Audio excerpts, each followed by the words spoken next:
ओम नमः शिवाय। जय शिव शंभु। आप सभी को बुध प्रदोष की हार्दिक शुभकामनाएं। आज सुनेंगे बुध प्रदोष व्रत कथा, तो प्रेम से बोलिए उमा महेश्वराय नमः। हर माह में 2 प्रदोष पड़ते हैं, एक शुक्ल पक्ष प्रदोष, एक कृष्ण पक्ष प्रदोष। हर महीने में अलग अलग प्रदोष के नाम होते हैं और अलग अलग उनका महत्व होता है। आषाढ़ कृष्ण पक्ष प्रदोष व्रत बुधवार के दिन होने के कारण इसका नाम बुध प्रदोष है। धार्मिक मान्यताओं के अनुसार त्रयोदशी तिथि भगवान शिव को समर्पित है। इस व्रत को करने से संतान सुख प्राप्त होता है और जीवन में सभी संकट दूर हो जाते हैं। कुशाग्र बुद्धि और स्वास्थ्य के लिए कुंडली में बुध और गुरु सूर्य का शुभ और बलवान होना जरूरी होता है। बुध प्रदोष के प्रभाव से तीनों ग्रह शुभ फलदायी होते हैं। ज्येष्ठ शुक्ल पक्ष में बुध प्रदोष का संयोग बन रहा है। प्रदोष के दिन प्रदोष काल में भगवान शिव और माता पार्वती की विशेष करके पूजा आराधना करनी चाहिए। इसके साथ नंदी जी की भी पूजा करनी चाहिए। भगवान भोलेनाथ और माता पार्वती का पंचामृत से अभिषेक करें, फिर जल अभिषेक करें। इसके बाद भगवान भोलेनाथ को फूल, बेलपत्र, पान, सुपारी, नैवेद्य और प्रसाद चढ़ाकर भगवान भोलेनाथ और माता पार्वती की पूजा करें। इसके साथ मौसमी फल अवश्य चढ़ाएं। इसके बाद ओम नमः शिवाय का जाप करें, आरती करें और कथा अवश्य सुनें, क्योंकि कथा के बिना प्रदोष व्रत अधूरा माना जाता है। प्रदोष का व्रत मनुष्य को संतोषी और सुखी बनाता है। वार के अनुसार जो प्रदोष किया जाता है वैसे ही उसका फल प्राप्त होता है। सूत जी के कथा अनुसार त्रयोदशी का व्रत करने वाले को 100 गौ दान करने का पुण्य प्राप्त होता है। चलिए सुनते हैं बुध प्रदोष व्रत कथा। तो प्रेम से बोले जय शिव शंभु, जय माता गौरी। सूत जी ने कहा, बुध त्रयोदशी प्रदोष व्रत करने से सर्व कामनाएं पूर्ण होती है।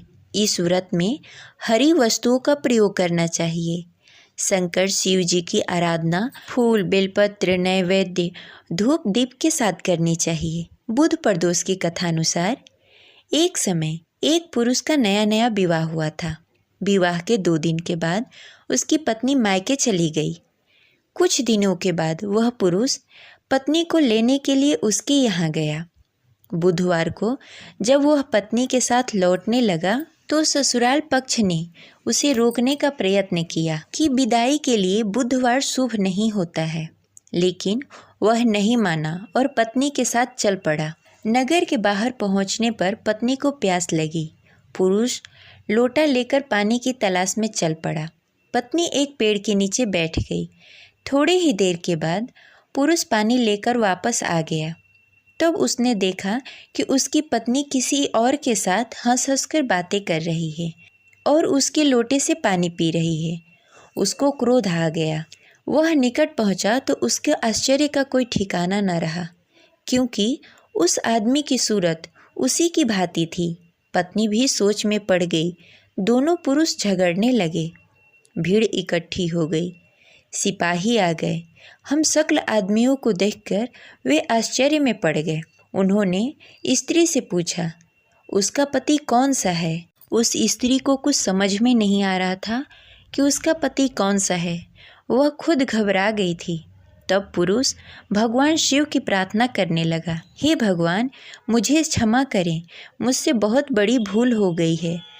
मैंने सास ससुर की बात न मानकर बहुत बड़ी गलती कर दी और बुधवार को पत्नी को विदा करके लाया। मैं भविष्य में ऐसा कदापि नहीं करूँगा। जैसे ही उसकी प्रार्थना पूरी हुई, दूसरा पुरुष अंतर्ध्यान हो गया। पति पत्नी सकुशल अपने घर पहुँच गए। उस दिन के बाद से पति पत्नी नियम पूर्वक बुध प्रदोष का व्रत करने लगे। अतः बुध प्रदोष हर मनुष्य को करना चाहिए। बुधवार का प्रदोष व्रत समृद्धि जीवन की कामना के लिए रखा जाता है। नर नारी कोई भी प्रदोष व्रत अपनी मनोकामनाओं की पूर्ति के लिए रख सकता है। ये रही आज की कथा। आशा करते हैं आपको अच्छी लगी होगी। तो प्रेम से बोले जय गौरी शंकर, हर हर महादेव। मिलते हैं अगले वीडियो में। तब तक के लिए हर हर महादेव। जय शिव शंभु।